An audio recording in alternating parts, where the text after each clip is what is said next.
What if the French left stays home next Sunday? Two-thirds of those who actively support Jean-Luc Melenchon see no reason to choose between centrist incumbent Emmanuel Macron over the far-right's Marine Le Pen in the runoff of the presidential election. We'll listen to the reasoning of Mélenchon, who came close to knocking out Le Pen in the first round. In a nation where the president of the Republic enjoys outsized powers, this is the election that matters, the presidential election. Why are so many of Mélenchon supporters unfazed by the prospect of Le Pen beating Macron? She's the leader of a party whose roots go back to Vichy France, the 1961 attempted coup to keep Algeria French. Both Le Pen and Macron now furiously courting the left, the former with an anti-globalization message that's Eurosceptic, anti-NATO, the latter by easing off on pension reform pledges that would raise the retirement age, and furiously courting environmentalists. Why is this race this close? What happens if there is an upset? Today in the France 24 debate, we're looking at the left-wing vote heading into that April 24th runoff. With us, Claire Lejeune, member of Parliament and national spokesperson for Jean-Luc Mélenchon's La France Insoumise. France Unbowed is how it's translated. Yes, exactly. Thank you for being with us. No problem. Thanks as well he is a journalist, political consultant, Joseph Devec, the author of Emmanuel Macron, the Revolutionary President, published in German, soon in French. I hope so, at least in English. At least in English, that's right. Journalist Gérald Olivier, editor of the France Amérique blog, columnist for Atlantico. Good to see you. Good to be here. Thank you. The France 24 debate, where you can join the conversation, and you have on Facebook and Twitter, hashtag F24debate. Yeah, we're talking about a rematch of 2017. Emmanuel Macron won two-thirds of the vote in the second round.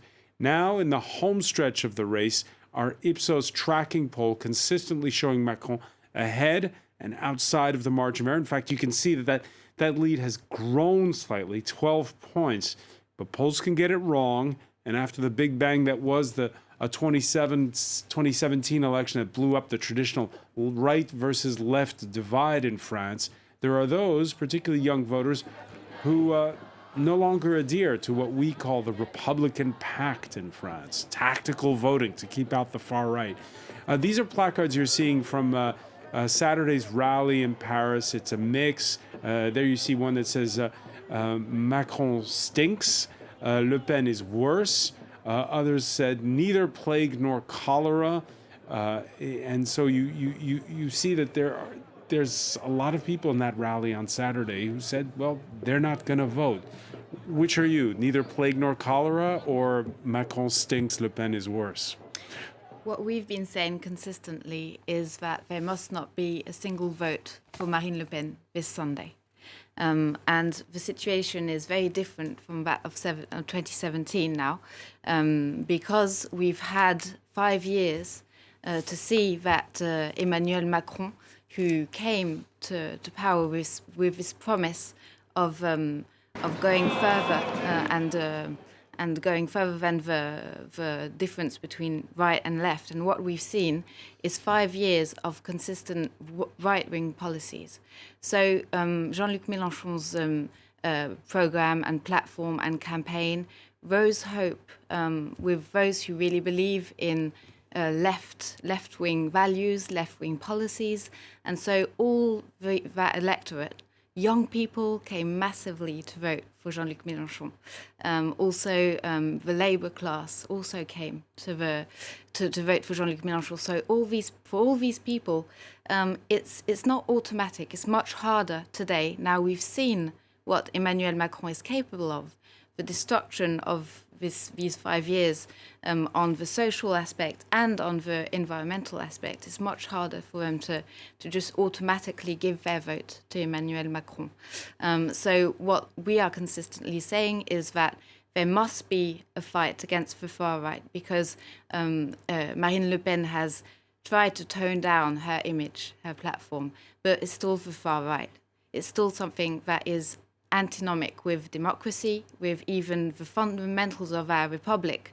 So it's something that we've been fighting consistently. We've been taking parts in demonstrations against the far right.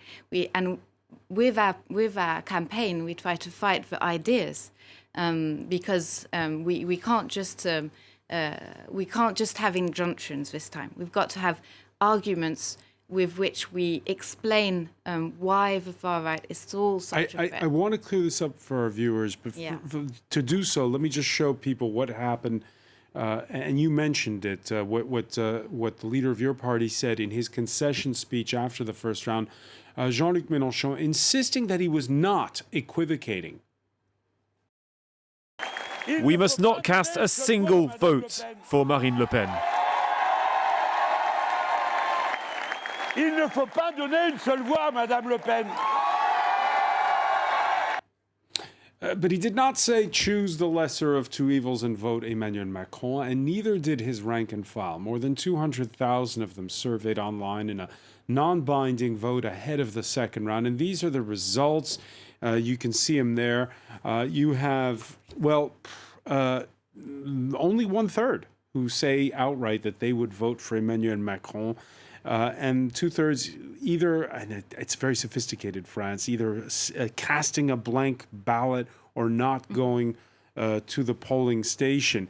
Again, they made it clear that this is non-binding. Yes, exactly. Is it a problem for you if you said, I'm voting Emmanuel Macron within the party, if you say it publicly? What we are saying is that we're in the heart of a democratic crisis. And that means that citizens, the electorate, it's not because there's a leader somewhere up there that's going to say, vote this, that they're going to vote that. We trust people's intelligence. We trust citizens' sense of responsibility. And so we try to go forwards with arguments and not injunctions. So this survey is not, it's not a way of saying this is what we tell people to vote. It's a way of taking the temperature of what's happening within people who have supported us consistently throughout this campaign. You heard Jean-Luc Melenchon. There's absolutely no doubt on where we stand so as to the fight against the far right. But there is a doubt. If 2/3 of those who are rank and file of the party aren't committing to voting against someone who is for the far right. That's why I'm asking the question. We saw the polls. Emmanuel Macron is winning, and he's not in the margin of error right now. So I think many people are going to make their minds up late, and they're going to make their minds up also trying to sense if there's a risk of the far right winning this time. So it'd be a different story if it was 50-50. Yeah, I think it would be. I mean, it's hard for everyone. When we see how our liberties have been attacked during these 5 years, when we see how our social rights have been attacked, of course it's hard. It's going to be a real suffering for people to go and cast that ballot for Emmanuel Macron if they choose to do it. So, I mean, there were 32 people lost an eye during the Yellow Vests demonstrations. We can't look at them and tell them you have no choice, it's Emmanuel Macron. There has been so much social anger during these 5 years that yes, today it's harder. It's harder to just say, let's all go back and give him the legitimacy of running our country for the next 5 years. Joseph Devec, it's a funny country we have, France. I'm turning to the Swiss person on this panel here. Because we don't have a first-past-the-post system like in the UK, or the election takes place on one day like in the United States for president.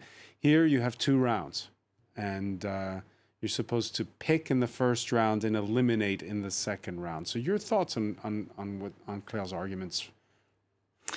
I think what is interesting with the survey that France Insoumise did is that the result is exactly the same as in 2017. It's really quite, I mean, it's quite something. It's really, in 2017, it was a third that was in favor of voting for Macron, and the other 2/3 were either in favor of abstaining or voter blanc, so to put in an empty thing into the ballot. Afterwards, if we look at 2017 and look at what the France Insoumise supporters really did, they voted in a much larger margin for Macron than would be indicated by the survey they did right now. I think it was by more than 50%, I think 55%. There was something like 17% in 2017 who told pollsters that they were probably going to vote for Le Pen, and in the end, only 7% did. Yeah, I think it's really interesting in a sense. In the US and the UK, there's this shy voter phenomena. So people don't say what they're really going to do on election day, and polls tend to underestimate the far right. In a sense, it's a peculiarity about France that maybe it has the reverse, a sort of reverse shy voter phenomena. It seems that sometimes the French are more radical in their parole, in the way they talk, than in their actions. Gérald Olivier? Well, I think the main argument here is, number one, people are convinced that Emmanuel Macron is going to win. Are you convinced of that? Yeah, pretty much, and your poll said so. And I think the larger the spread between the two, the less incentive for everyone to go vote, including people on the left. If we were at a 51-49, I think you'd see a lot more call from the left to vote against Marine Le Pen. But the thing is, the argument that you have to stop the far right, it's been used twice already. Once in 2002, and it was justified because the candidate was Jean-Marie Le Pen at the head of the National Front. It was already used in 2017, and the National Front was no longer the National Front, and Jean-Marie Le Pen was no longer the leader. It's his daughter, but the party has evolved. And if you look at Marine Le Pen's program, and you take out immigration, I'm not sure it qualifies in any way as far right. You need to define the far right according to what's actually is in her program. And if you look at the campaign until the first round of ballot, she was no longer the devil to chase. It was Éric Zemmour. Éric Zemmour took her place as the kind of guy you do not want. And he had the media against him. He had everyone on the left against him. He was the far-right candidate, even though his program was also quite a distance from actual far-right policy, especially if you take out immigration. And I'm not sure that the French... Getting her party financing from Hungary, espousing her love. You get your money where you can. When everybody else refuses to finance you, you get your money when you can and where you can. And I don't think that's helping her today, especially with the international situation we have. But the point is, she has moved way to the center and even to the left. Remember what Éric Zemmour was saying in the campaign. He was saying she doesn't even belong to the right. She's a candidate actually of the left when you look at her policy. So I think the argument that you have to stop the National Front from coming to power no longer stands, A, because it's not the National Front anymore, B, because people have heard it before, and C, because people can see in the program that asking for a referendum, asking for a raise in the minimum wage, lowering the retirement age, these are not far-right policies. So take away the identity politics and she's a left-wing candidate. You agree with that? I strongly disagree. I think, yes, she's worked a lot to tone down her image, to give this impression that she was acceptable. She's still the far right, and the far right will always be a danger for democracy, a danger for the most fundamental values. How is she far right outside of the identity politics part, which we'll get to in a moment? Take the national preference idea. That's still very strong in her current platform. It goes, I mean, it's racist. It's something that's racist. It's something that goes counter the idea of equality, which has structured the whole of our history in France. So no, it's still the far right, and historically the ties of what's become the Rassemblement National. But I mean, it's still the same party as the Front National, and we must remember this because it's very dangerous.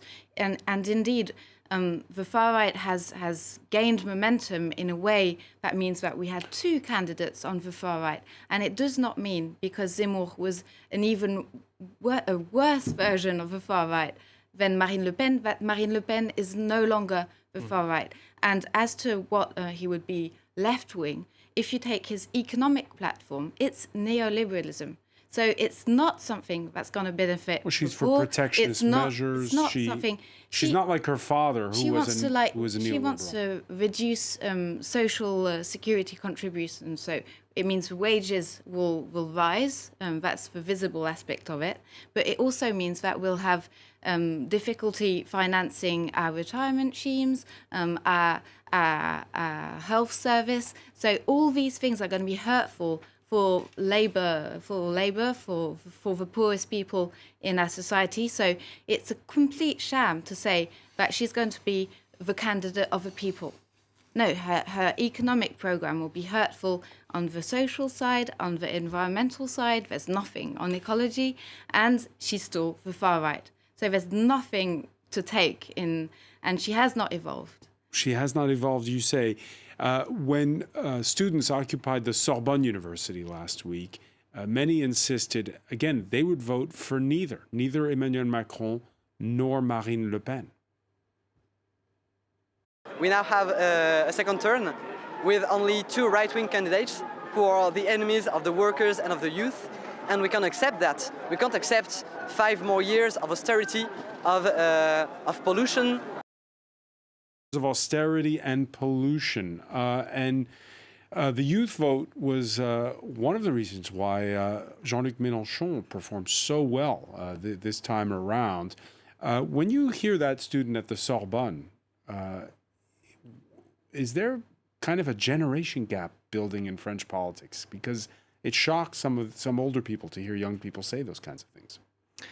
I think so. The younger, in a sense, they tend to forget who Marine Le Pen is and where this party comes from. And they tend to sort of interchange far right and perhaps a right-wing government. As was said before, Marine Le Pen is really a far-right politician, not only on migration, also if you think about crime, for example, she wants to have, automatic penalties. She also wants to have the presumption of innocence for police officers. If you think about her European policy, if you think that she wants to privatize public media, that's clearly more a far-right agenda than it is any mainstream agenda. And also on the economy, she's not really left-wing. She has some liberal elements in there, even though she's a protectionist as well. What I think is scary is that the young don't really see this, and they think also it's the same as Emmanuel Macron, who's being decried as a neoliberal. And you can be very critical of Emmanuel Macron as a left-wing person, but he's certainly not a neoliberal. If we look at the state debt to GDP ratio in France, it's still very high. In the pandemic, he has shown that he was ready to spend money to protect people's health. And if you look at his economic policy record, it looks for me, from an outside perspective, more as the economic record of a grand coalition in Germany. It has neoliberal elements in there, for example, the cut to the wealth tax, but it also has social democratic elements in there. For example, under his 5 years, the minimum wage and minimum pension has risen more than under the 5 years under François Hollande. So it's very hard for me to classify Macron as a neoliberal persona. Gérald Olivier? Yeah, what's interesting here, there's 2 things. Your question was about the generation gap. And I'm slightly older than our 2 other guests. I've got gray hair too, but go on. But meaning, I remember a time when, if you define the political spectrum and you try to place the center, well, the center today is much further left than it was 20 years ago. And so from that new center, everything that was common right 20 years ago looks far right today, but it's not. I mean, there was a time in France when we had the death penalty. That was in the 1970s. We didn't have an extreme right government. We had UDF. Giscard d'Estaing was a centrist. But the pendulum would swing much further. We also had nationalizations in 1981. True, and that's not far right, is it? No. No, but what I mean is we do have this, the center has moved left and makes everything else looks far right. And one thing I stand against, and I'm going to just say it because I tend to very much disagree with a lot of what the media is always keen on calling Marine Le Pen and Zemmour far right. But you never hear that Nathalie Arthaud or Mr. Poutou or Fabien Roussel or even Mélenchon are extreme left. We can talk about extreme right, but we should also talk about extreme left. And if we talk about an assault on liberty, I think I personally would be a lot more worried of a France under Jean-Luc Melenchon than under Marine Le Pen. Why is that? Because Jean-Luc Melenchon supported Castro. He supports Maduro. He supports people who are in power and never give up power and find a way to fix election and stay in power. And I consider him to be extreme left and to actually not be a Republican. And if there is a parties, and if we have parties, and if we've had in this election parties that were actually non-Republican in their deep core thinking, you have to find them on the far left much more than you do on the far right. Caroline? Of course, I strongly disagree. And if we take the generational gap, I consider we've always. I'm 27, and I've perceived the political spectrum as going on the right much more than on the left.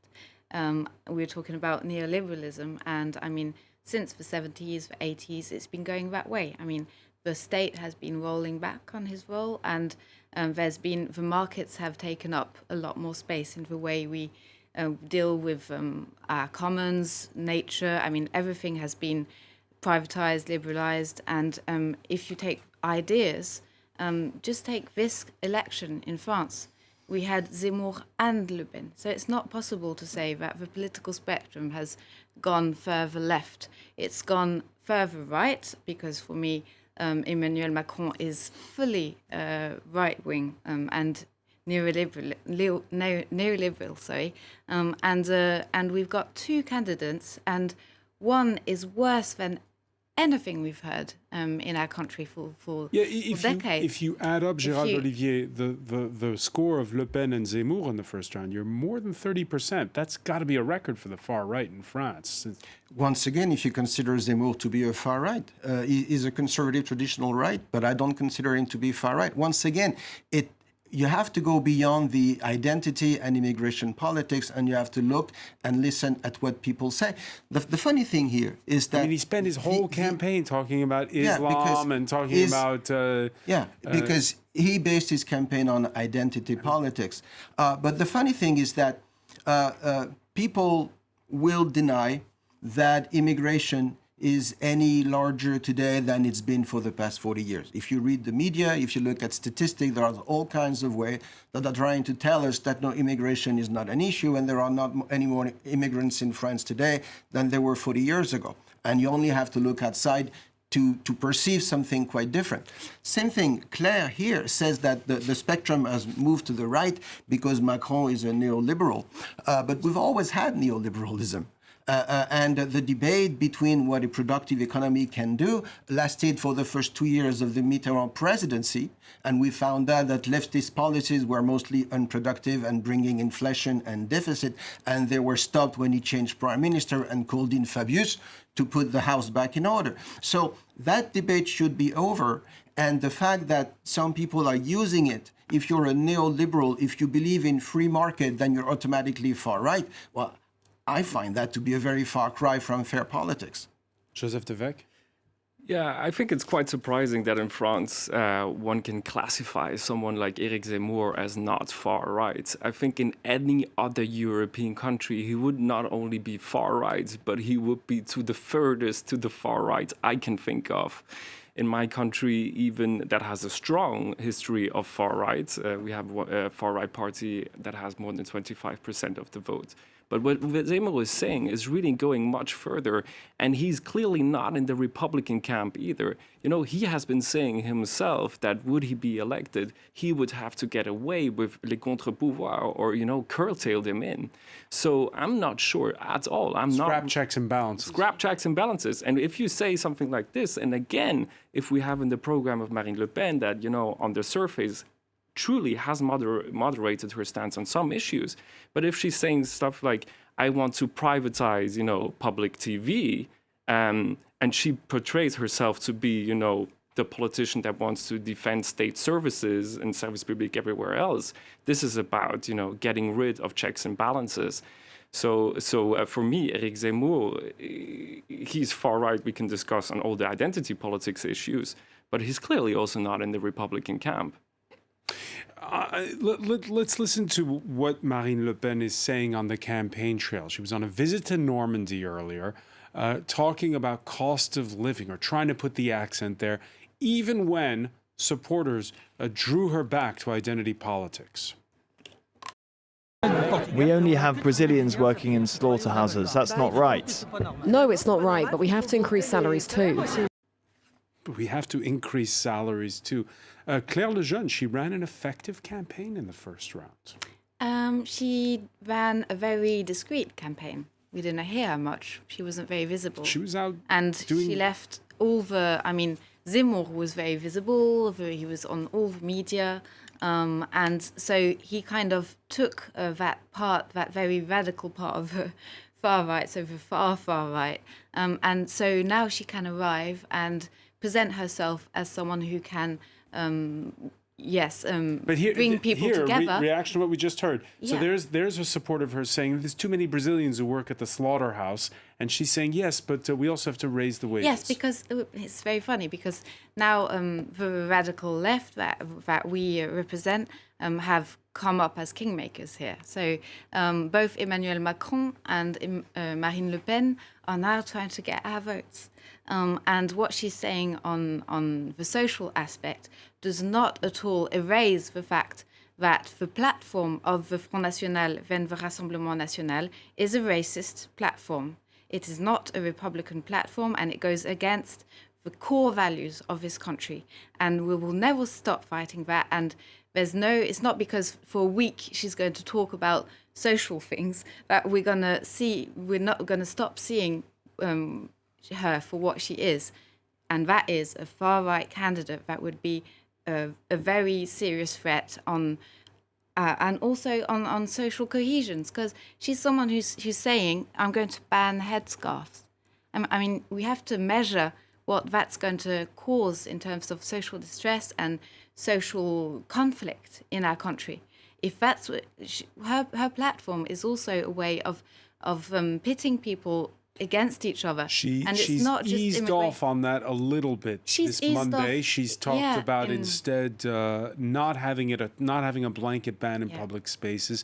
She's rolled that back. And as you say, both her and Emmanuel Macron definitely courting the left-wing vote. The incumbent going green in a big Saturday rally in Jean-Luc Melenchon's home constituency of Marseille.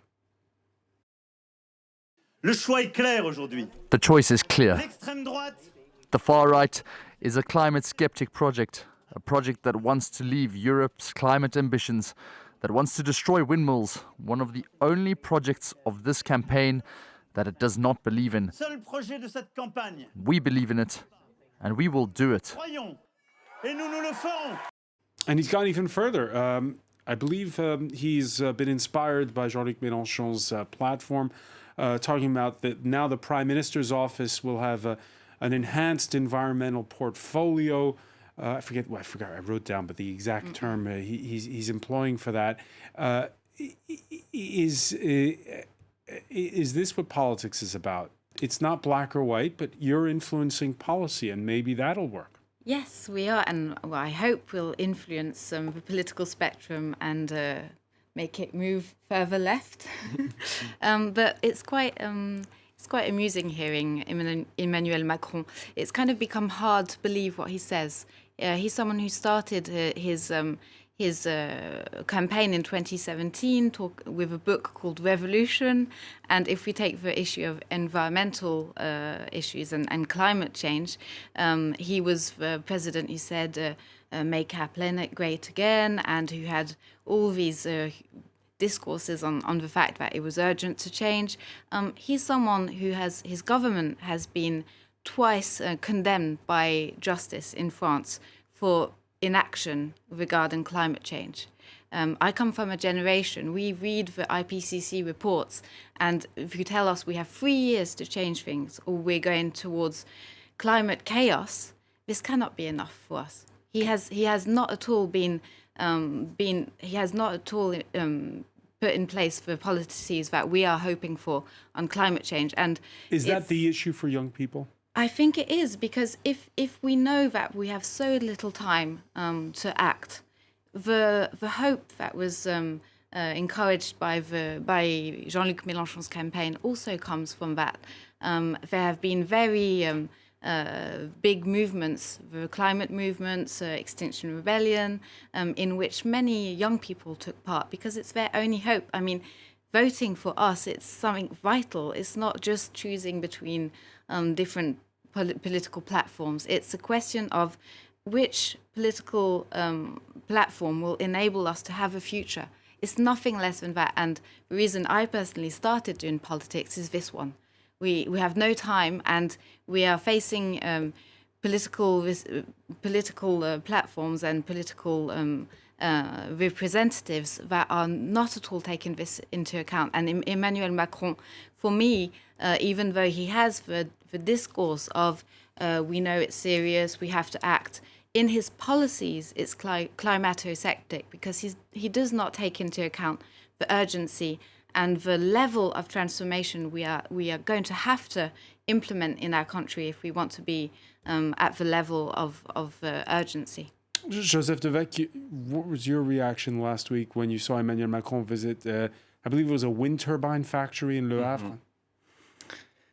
Well, I think, as it has been said before, it's really the paradox of the French electoral system is that the losers of the first round are the kingmakers of the second round. And it's really hard because the losers, they feel sore and they're sort of, it's a tough choice. And now they have to, give the prize to the one who wins. So, I can understand why there are tough feelings.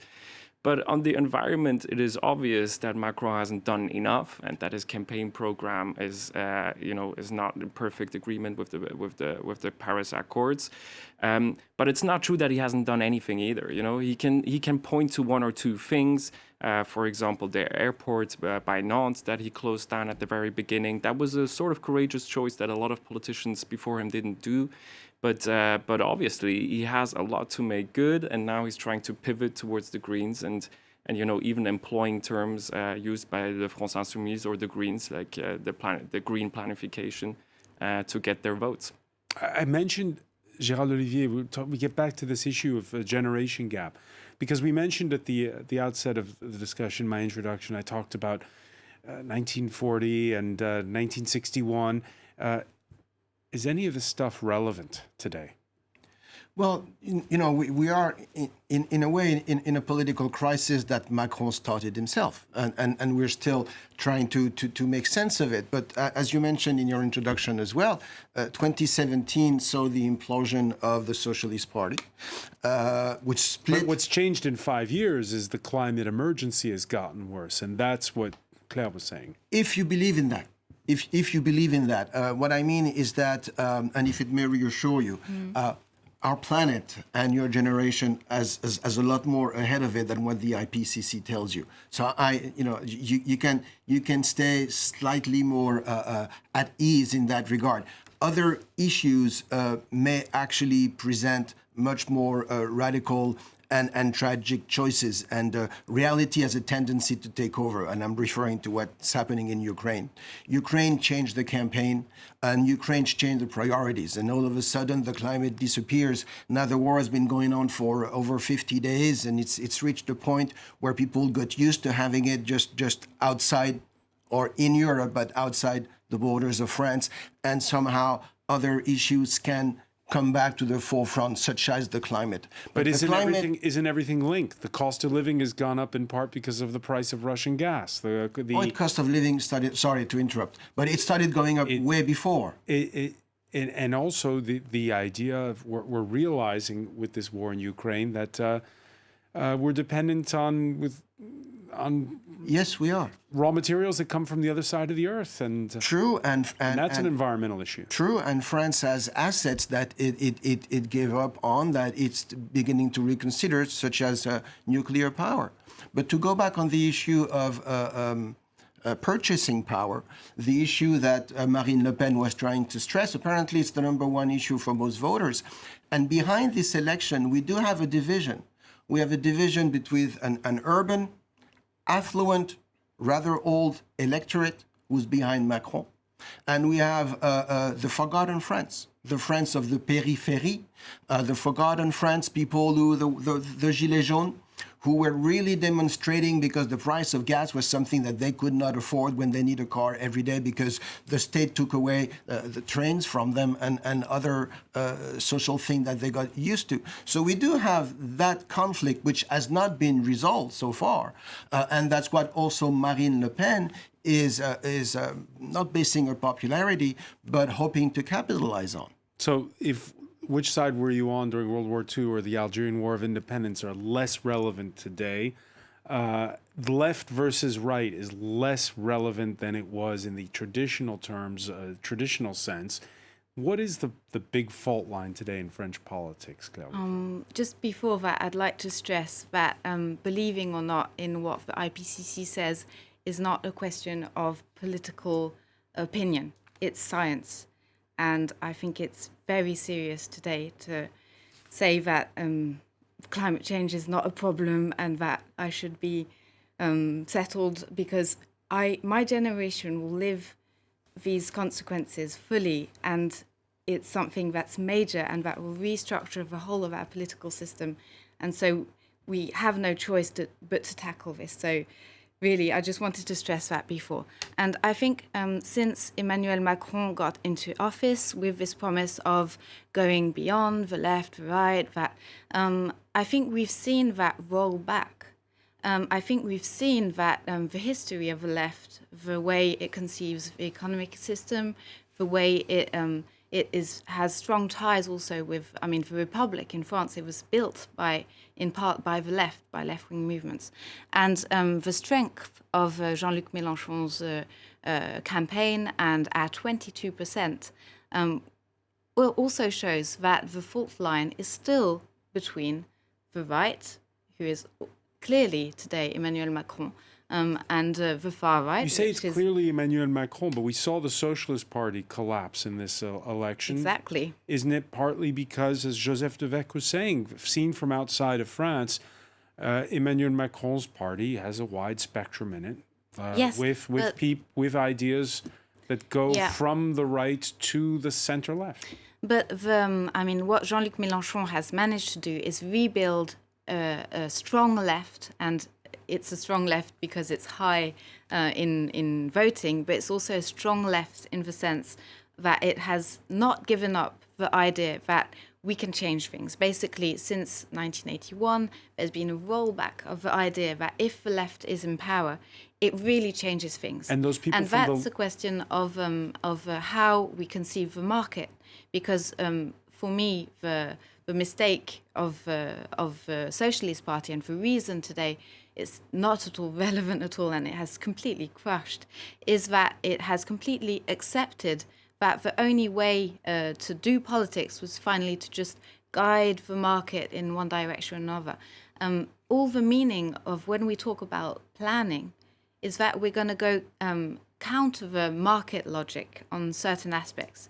Because if you take social aspects, if you take environmental aspects and the climate question, we cannot do without a strong lead of the state which will guide the market. Joseph Devec, have those voters that usually should have voted socialist or green, but instead voted for Jean-Luc Melenchon, have they switched allegiances or have they lent their votes to Melenchon?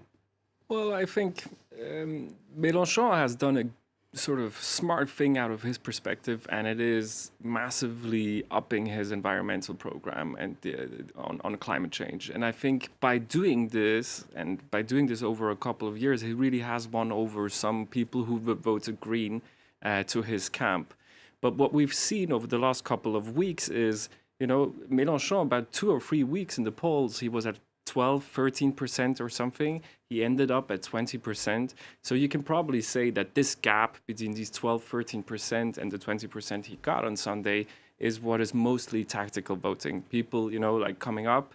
And I had many friends who were asking me exactly this question. Should I vote Mélenchon so we can at least avoid, having a rematch of 2017 and we can all sleep well for 2 weeks and not be in horror of of the next Sunday's elections, or should I vote the Greens and help them to get over the 5% threshold so they get their party finances in Which order? they didn't get. Which they didn't get. Which brings us to another intricacy, or if you will, a quaint tradition. When the polls close Sunday, the French will only be at the halfway point of voting 2 rounds of June parliamentary elections to follow the presidential poll. We're going to take a look at the makeup of the outgoing French National Assembly here on this graph. So another campaign is going to begin. Let's see, I'll go around the room here quickly because we're running short on time. Gérald Olivier, I'll begin with you. What's your prediction as to how those June elections will go? Well, there's going to be a major change, I think, in the makeup of the Assembly because of Reconquête and maybe because of the alliances that the right might be able to build. But if you keep your chart on screen, what's striking in that chart is that Le Rassemblement National does not appear. So you have 23%. Because they had something like 9 MPs, because on the current system, you have a 2-round voting system. Yeah. So I think if you have to increase proportional representation, which Macron will not do in between, if you want to have an actual democratic representation through the parliament, until that is done, there will be great discontent. And I think that this 3rd round of ballot might be the one that mobilizes the most people, because they feel they can actually do something at the local level that they can't at the national level. And they can vote both their heart and their reason together, which they can't do in the presidential election. So indeed, it's not over yet. Yeah, but of course, under the current system, it's always been the case. You win a presidential election, it's just a few weeks later you've got the legislative elections, and you're the winner, and you say, hey, give me a mandate. You voted for me, now give me a mandate. Yes, I mean, Macron, if he wins, he's going to try to say that again. Should Le Pen win, she's going to try to say that as well. But what is a bit different to the presidential election is that you have to win constituencies. So it matters where your support is. And Le Pen's problem, for example, is that her support is locally very concentrated. So even if she would win, it wouldn't be automatic at all that she would win the parliamentary elections. Claire Lejeune, you're running for re-election in what is it, the southwest suburbs of Paris? Yes, exactly. Southeast suburbs of Paris, excuse me. Yeah. These elections, is it possible for there to be a power sharing between Emmanuel Macron and Parliament, the Parliament that will not be beholden to him? Yes. Well, it goes back to what we were saying about this is not at all 2017, and there has been much political unrest and social anger with what Emmanuel Macron has done. For the left to win, though, you'd have to do political deals. How close are you to any kind of a deal with the Greens, the Communists, the Socialists? It's ongoing. It's ongoing this week. There has been constant exchanges between the political parties. And so if there's a deal, we'll be running in a coordinated way so that we gain a maximum of seats in the National Assembly. And in that case, it becomes possible to significantly weigh in on the way policies are going to be implemented in the 5 years to come. So this election is not at all finished. And I think the very high score of Jean-Luc Melenchon, I mean, he's not at the table directly in this 2nd round, but he's there. I mean, he's and will be able to weigh in a huge way if we manage to get as many representatives as we want to. And we're working currently at a local level to be able to make that possible, so it should be. All right, we'll see if those deals come through. Claire Lejeune, I want to thank you so much. I want to thank as well Joseph Devec. I want to thank Gérald Olivier. Thank you for being with us here in the France 24 debate. Reminder, programming note, Wednesday, 9 p.m., the candidates' debate right here on France 24.